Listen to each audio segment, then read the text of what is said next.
Okay, today we're going to make a small coaster that looks like a pallet. Really simple design, quick to do, and I think when you first start woodworking, the one thing you want to do is get something made and complete, ready to use. So if you need a little gift for somebody, this would be the ideal thing. I'm going to do a bit of close-up stuff without my face on it to show you all the stuff that you're going to need, and then we'll start making. Okay, so as you can see, what we've got here is first of all, I made a template. I did 9.5 centimetres. You can vary that to whatever size you want. I just felt that some of the mugs I've got will fit better onto one of these at that size. So I did a 9.5 square. If you use a template, when you're gluing up, it really helps, makes things a lot quicker. And I just drew out what I need. As you'll see in a minute or two, once we get everything cut, once you cut the pieces of wood, you can fit them straight into there, and it tends to be a lot easier when we're starting to put the strips across. We can see easier for gluing up, but I'll show you that in a minute or two. So what you need is, I just got these, they're like tongue depressors. You can use normal lollipop size. You would just need to put more when it comes to putting it across the top, but I use these ones. These are just, well, just 1 3/4 centimetres really, and they're quite long, 15 centimetres, and we need to cut these down to the correct sizes. You don't need any real fancy tools, a simple ruler and a pencil. But I tend to find if you pop it on top like that, you can just basically mark the sizes that you need.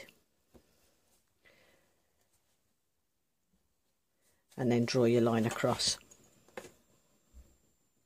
Not so easy doing this with a camera. And then that way you can have your lines all ready for you, ready to cut. You don't need any fancy tools for this. You could use maybe a Stanley knife or something to cut through these. I'll be using my scroll saw, which I'll show you in a few minutes. But you don't need to have that to make this. Any way you want to cut it, little hacksaw, anything really. You get the Chinese saws, really thin blades. They're quite good for cutting these things. So you need to have 3 for going across the bottom, and 5 for the top. So in total you need to cut 8 of those down to size. So I think we'll go away and we'll get that done first.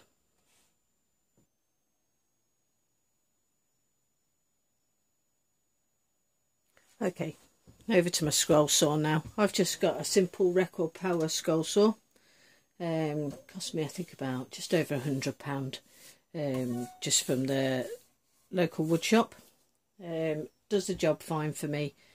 You usually have a foot clamp on here, but I don't find I work very well with it, so I've taken it off. But for safety reasons, I suggest that you keep yours on. It does hold the wood down. And there's also usually a hose on here which blows away any debris wood once you're cutting it. But I've took that off as well. Now, working any machinery, I think the one thing you need to do is you always need to wear a mask. A lot of toxins in woods, and goggles in case any bit split up. You'll find that I don't wear any while I'm doing tutorial videos. For one, you wouldn't be able to hear me through the mask, and purely for the video purposes, that's the reason why I won't be doing that. And I normally wear my glasses anyway because I can't see. I'm at that age where I can't see anymore. So, got the scroll saw. I use Flying Dutchman ultra reverse blades mostly.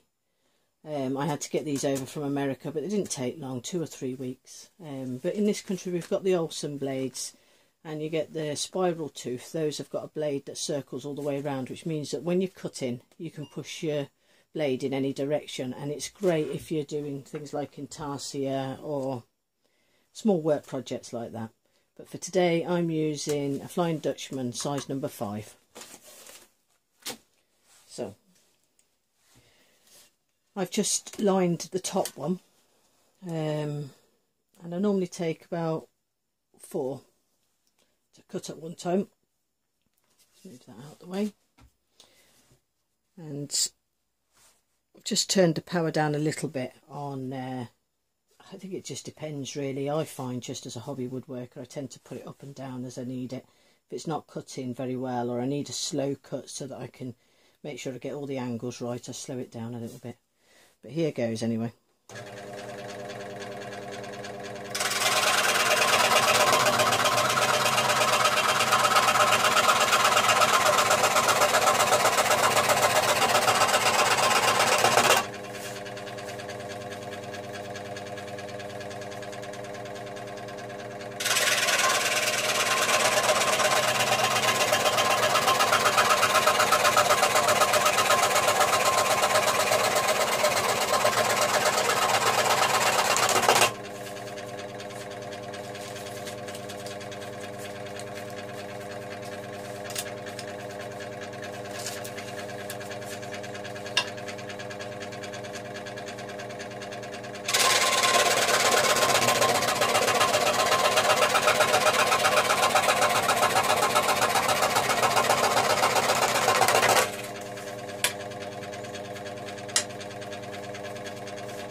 There you go, there's your 8 bits. You don't need to be too accurate. When we get to the end, and we'll do a little bit of sanding on it just to even up all the edges, so don't worry about getting it off the line like I do. Okay, so the next thing we need to do is to cut a piece of wood. This is, I'm cutting the strips across a centimetre, obviously our 9.5 length. And this piece of wood just happens to be 1.5, and I haven't varied that. You could use 1 centimetre, or about 1.5 is probably as big as you would go. But the next thing I need to do now is to cut these. I'll be using my bandsaw for this. Just got a little 1/4 inch blade on it. It just makes it easy. Like I say, you could use a little hacksaw for this. You don't need any big bandsaws. I've got the tools, so I just use them, and I don't have very strong hands, so it's easier for me. So I'll get that all plugged up and we'll show you that next.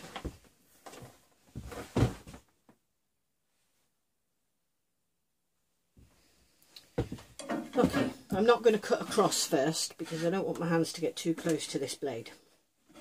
So I'm going to go down the strips first, and it just makes it a lot easier. I do a lot of freehand cutting with cutting bandsaw boxes. I don't use any rails like these or anything. I very rarely ever use stuff like that. I do mostly everything freehand, so I'll be cutting this freehand as well. And just remember, keep your hands away from these blades. You'll lose a hand in a second with this. So it's about just keeping yourself safe. I always keep my hands towards, when I start getting over there, I tend to use blocks of wood to hold it. But for this project we won't need that. I'll be able to run it straight down and into the blade. So here goes.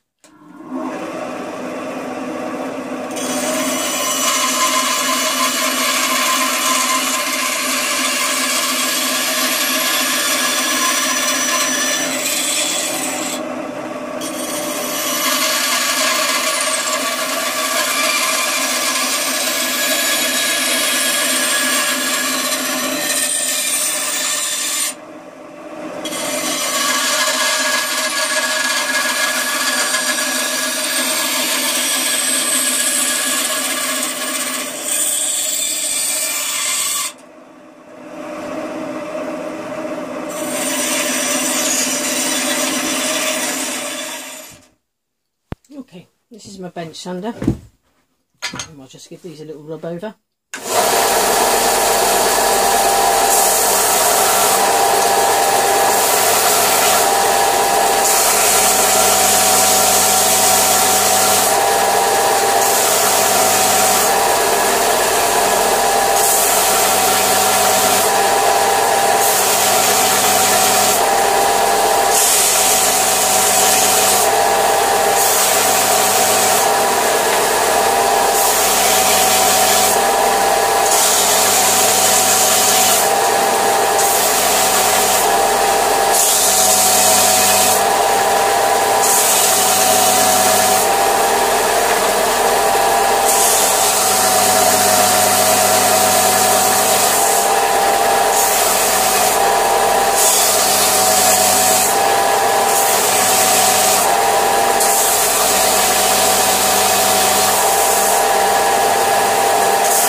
Okay, that's us all done, and back to this part again now. So we've got our bits cut. We have one extra, as you would have noticed. I'll keep that for the next time I use it. And we've now got the 3. So pop the 3 on there. This is where the template comes in handy. Just make sure they're lined up to the outer edges. And now we want to have 3 across the bottom, so that it'll look like that. Okay, so we line that up like that.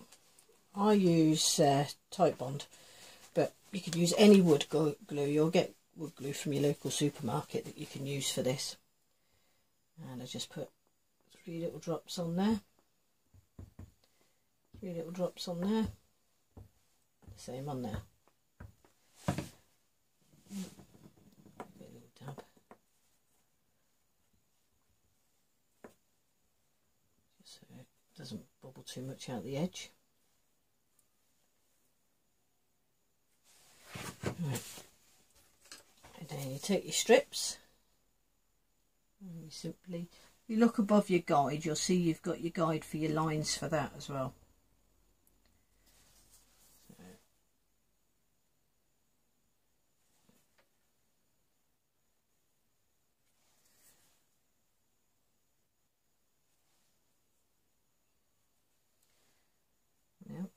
Now, I have lots of little clamps which you can use. It's a bit fiddly when you've got the first bit done. These you get 99p shop, you'll get 6 or something in a row, and they're great for a little bit like this. But for this bit I'm just going to be using a piece of wood that I've got hanging around. So that bit's a bit small. We'll start with that bit, and then I might put a couple of other bits sitting on top of it just to weight it down, and that'll get us sticking the edges nice. Leave it, you'll probably get away with leaving it for about 30 minutes, and then you'll be able to carry on working with it. So we'll come back with the next bit.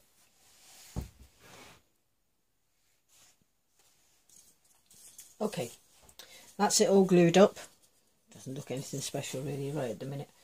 So that was, it was actually like that, but now we'll turn it upside down, sit it back on the template, and a very good line on that. Anyway. Back of the template, and now we have to do the strips across. So you follow the first ones, those 3 would be overlapping on them, and then 1 in between it. So what you're saying, we just dab your glue on.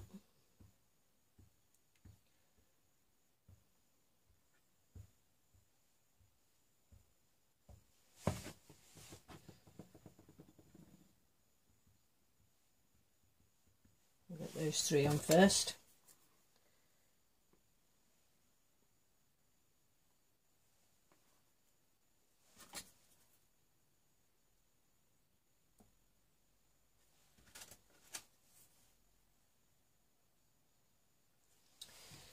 And then a wee bit in the ones in between.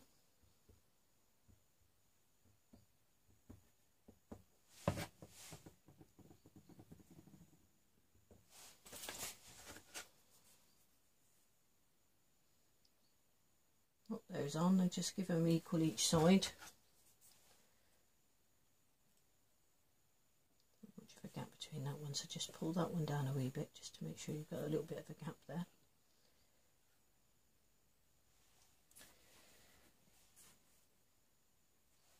And pop your piece of wood back on top. Till it glues, about 30 minutes, and then you just sand off your edges. Make it nice and square. I do that on my little bench sander, but you could do that by hand, just a wee bit of sandpaper. I tend to use just odd bits that I've got hanging around, just give it a wee bit of a rub. Take off the sharp corners.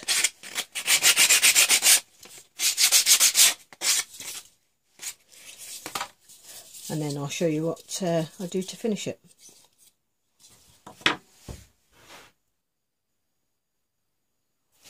Okay, comes to finishing now. To be honest, you could probably you can use either oils on these and just dab the oil onto it. I tend to use sand sealer because it's what I use all the time. I use chestnut sand sealer with 50/50 cellulose thinners. Always make sure that you're in a ventilated room using this, because the strong smell off it, you feel a wee bit funny after a while. So I usually have the shed door open when I'm doing that. Simple brush. I buy the cheapest brushes I can get hold of in the pound shop, as many as I can get for £1, because you use that many of them, that I just end up, I wrap it in a plastic. If I'm going to be using it a few times a day, I'll wrap it in a plastic bag to keep it soft, and then just keep using the same brush. You can use your cellulose thinners just to wash it out and keep it, and it does last for quite a while. So I would just give a couple of coats to that. It raises the grain really, and then just give it a light sand with probably a 400 sandpaper after, just to give it a nice smooth finish. And then I finish trade spray. I use a lacquer, and it's used on cars, and this is what I use to finish pretty much quite a lot of my stuff. It just gives it a light waterproofing after it, and a nice finish and a bit of a shine. Some people don't like a shine on their stuff, but I like a little bit of a shine, and it gives you a lovely smooth finish as well to touch. So so that's it. That's how you would finish. Just use that 50/50 cellulose sand sealer and cellulose thinners, and then give it time to dry, a couple of hours, and then just give it a spray over. Okay, well that's the first video done, and I should get that uploaded later on today sometime, and then I'll think about what next project I'm going to do. If you've got any ideas of a project you'd want me to do, just let me know. I'm not sure, I might think about maybe a small starter box, something very simple,